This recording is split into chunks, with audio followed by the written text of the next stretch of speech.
గడిచిన 5 సంవత్సరాల్లో నువ్వు వ్యవస్థలన్నీ కూడా సర్వనాశనం చేశావు.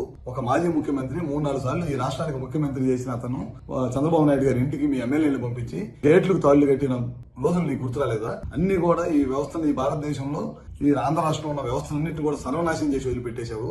మొత్తం కూడా రాజకీయ లబ్ధి కోసం గడిచిన 5 సంవత్సరాల్లో మా కార్యకర్తలను కానీ లేకపోతే మా నాయకులు కానీ ఎవరిని కూడా బయటకు రానికుండా కేసులు పెట్టడం అన్ని కూడా చేసి వ్యవస్థలన్నీ కూడా నాశనం చేసి వదిలిపెట్టావు.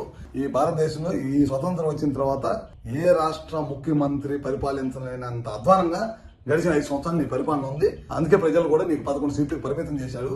ఇప్పటికైనా నువ్వు ఒకసారి ఇంట్లో కూర్చొని ఆత్మ పరిశీలన చేసుకో.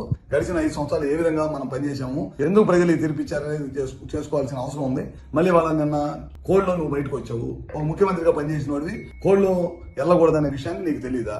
అది కూడా తెలియకుండా నువ్వు ముఖ్యమంత్రిగా ఏ విధంగా పనిచేశావు? మిర్చి రైతుల గురించి వాళ్ళు మాట్లాడే అర్హత ఎక్కడ ఉంది నీకు?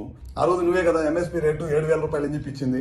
మా టైంలో బ్రహ్మాండంగా ఇవాళ ముఖ్యమంత్రిగా ఢిల్లీ లెటర్ రాయటం కానీ ఇంకా మంచి రేటు రావాలని చెప్పి ఇవాళ ముఖ్యమంత్రిగా లెటర్ రాస్తున్నా. ఆ రోజు తుఫాన్ వచ్చిన రోజు నువ్వు ఏ విధంగా రైతులు పరిశీలించావు?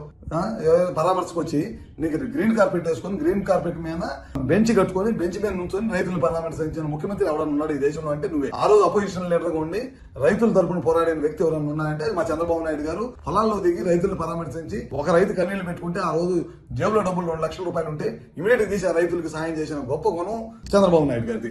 ఇవాళ నువ్వు అన్ని కూడా మోసపూర్వమైన పనులు చేయటం, నాకు సెక్యూరిటీ అబద్ధపు హామీలు, అబద్ధపు మాటలు, పొద్దున్న లేచిన దగ్గర నుంచి ప్రభుత్వ పనితీరు మీద బురదేయడం తప్పక నువ్వు చేసింది ఏమన్నా ఉందా అని చెప్పి మరొకసారి తెలియజేసుకుంటూ ఇంకా నువ్వు ఆత్మ పరిశీలన చేసుకోవాలి. నువ్వు సంవత్సరం అయిన తర్వాత కూడా